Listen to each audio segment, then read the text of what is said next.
We are the joy boys of radio. We chase electrons to and fro. We are the joy boys of radio. We chase electrons to and fro. Do a call, you answer. Oh, watch these wires. Okay. You say hello there, and then I'll bang on the phone, okay? Yeah, well, that's a lot of people have said that over the years, friends, but it is hello there one more time as we wrap it up after 17 years. Radio, let's wrap it right up. This afternoon, we're going to try to recap. Where do we deliver it, Mr. Walker? Huh? What do we deliver? Don't worry about we it. We got a wrap now. Where does it go? I think it's spoiled. Ed, what was your finest moment? My finest moment in radio. I was working at WPGC in Prince George's County, and I was working weekends, Sunday afternoon on the radio. It's a terrible shift, but anyway, nobody there, and of course my problem was you can't braille up a 5-minute newscast, quick enough to be familiar with it to read it on the air. That's one of my problems. But I'd worked out this system in college with the help of some of my buddies where they would read a newscast into a pair of headphones, and I would repeat it. Like a court reporter, a stenomask operator. Have you ever seen them? And you're about a half a sentence behind him.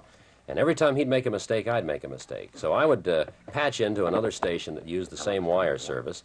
And every Sunday afternoon, I'd do the news. And always had a protection commercial on the turntable ready to roll, in case they had a commercial. And this went on for months. And I really, in all honesty, I got fairly good at it. Except I didn't know what I was talking about. When I got through, you could ask me what was the lead story, and I wouldn't know. So one Sunday, I said, we'll be back. We'll have more of the top honor roll of hits. We'll have survey song number 14 right after the news. And so I put my headphones on like this to get ready, and I hear on the air, from Long Beach, California, the old-fashioned revival hour. They'd sold the time.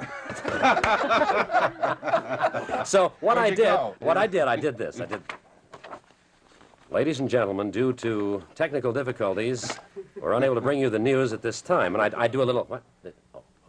And now, back to music, like something was wrong with the teletype. I didn't want to come out looking bad. 30 seconds later, the phone rings. Where's the news? It's the boss. He's in town for the weekend. I said, you've just lost your greatest newsman. That ended my news career, Gordon. So you don't have to worry. And now, the continuing true-to-life story, As the Worm Turns.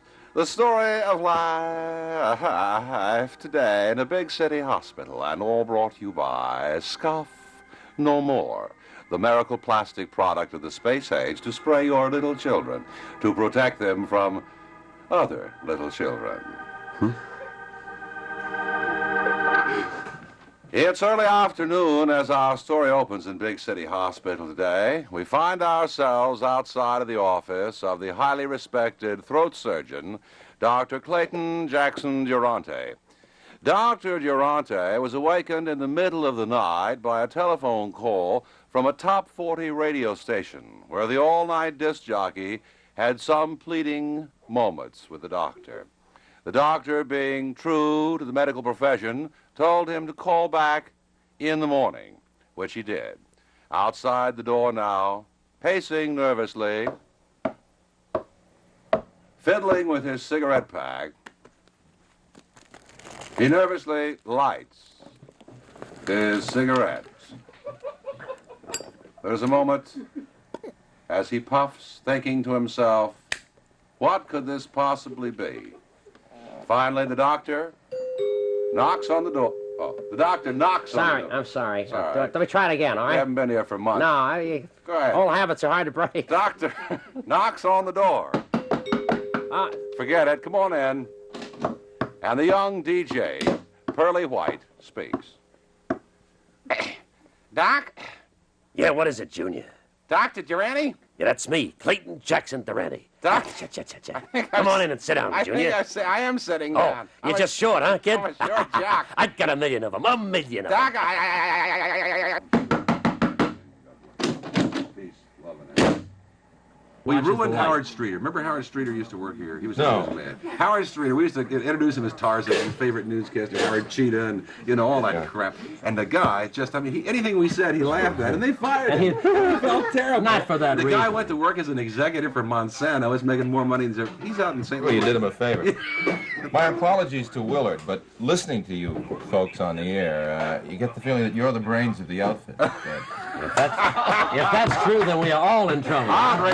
Maybe that's why we're going. But I notice you have the copy and the notebook and the Braille typewriter and everything. Well, I just do How that you work it? to keep up with the fact that when Willard is out of the studio putting his hair on for television or something, then I'll keep a copy of the log. I like to take down sports results and everything. Willard could care less about baseball. He's busy talking to chicks on the phone all afternoon, see? So it behooves me to take care of the nitty-gritty stuff. But no, it's kind of a 50-50. Willard has to fill in the log. If you look at Willard's handwriting, it's like a prescription, like a doctor. You know, you can't read it. Okay, I think that just about does it for this particular half hour of the Walker Scott thing. Been a thrilling Friday half hour, afternoon. Ed. Stand by. We have the think I know news why coming. they're Who's dumping doing you. our news at 2:30? Donald Doak. Don Doak I is heard ready. him. Yeah, he's all from about the NBC in Washington. There are rumblings of discontent among the announcers tonight on NBC Radio.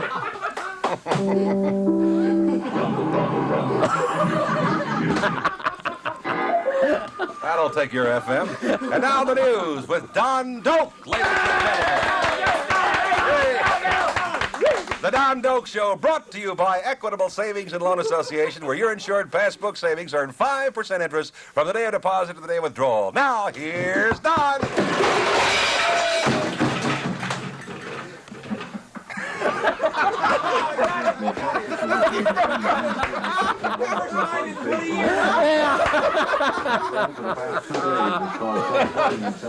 Boy, if we weren't fired, we will be now.